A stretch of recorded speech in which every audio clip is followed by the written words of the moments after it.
Assalamualaikum, ketemu lagi dengan Dr. Adam. Tahukah Anda bahwa eksperimen tentang mental health itu sebenarnya dilakukan oleh John B. Calhoun? Nanti silahkan dicek di TikTok atau di Instagram, eksperimen Universe 25 ya. Jadi beliau adalah seorang ahli perilaku hewan, etologis ya. Jadi perilaku manusia juga begitu ternyata.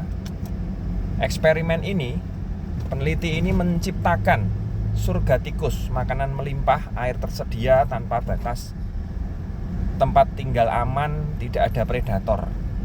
Awalnya populasi berkembang pesat, namun ketika jumlah tikus semakin banyak, sesuatu yang tidak terduga terjadi. Struktur sosial mulai rusak.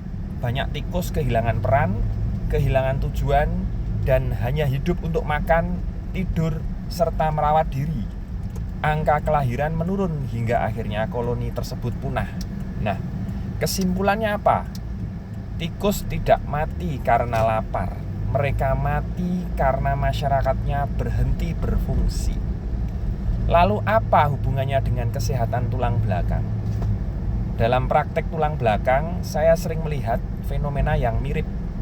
Banyak orang modern hidup semakin nyaman, duduk berjam-jam, naik lift, naik kendaraan kemana-mana, bekerja di depan komputer, lalu pulang beristirahat di sofa, nonton TV, nonton Netflix, nonton hiburan sambil scrolling HP ya. Tubuh manusia sebenarnya dirancang untuk bergerak.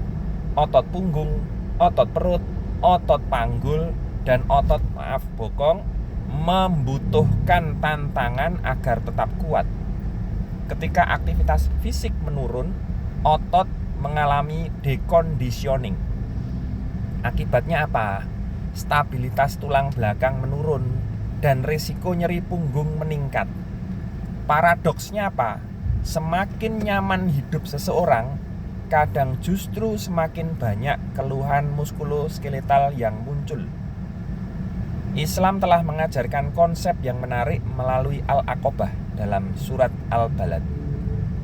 Ayat 11, dia mengatakan, namun dia tidak menempuh jalan yang mendaki dan sukar. Al-Aqobah adalah jalan yang menanjak, berat dan penuh perjuangan menuju kebaikan. Prinsip yang serupa juga saya temui dalam Alkitab. Masuklah melalui pintu yang sesak itu, karena lebarlah pintu dan luaslah jalan yang menuju kebinasaan, dan banyak orang yang masuk melaluinya. Tetapi sesaklah pintu dan sempitlah jalan yang menuju kepada kehidupan, dan sedikit orang yang mendapatinya. Matius 7, 13-14. Baik Al-Quran maupun Alkitab mengajarkan pesan yang mirip. Jalan yang bernilai seringkali bukan jalan yang paling mudah. Dalam kesehatan tulang belakang, Al-Aqobah dapat dimaknai sebagai kesediaan untuk bergerak, berolahraga, melatih otot, menjaga berat badan, dan menjalani disiplin yang mungkin tidak nyaman hari ini, tetapi membawa manfaat besar di masa depan.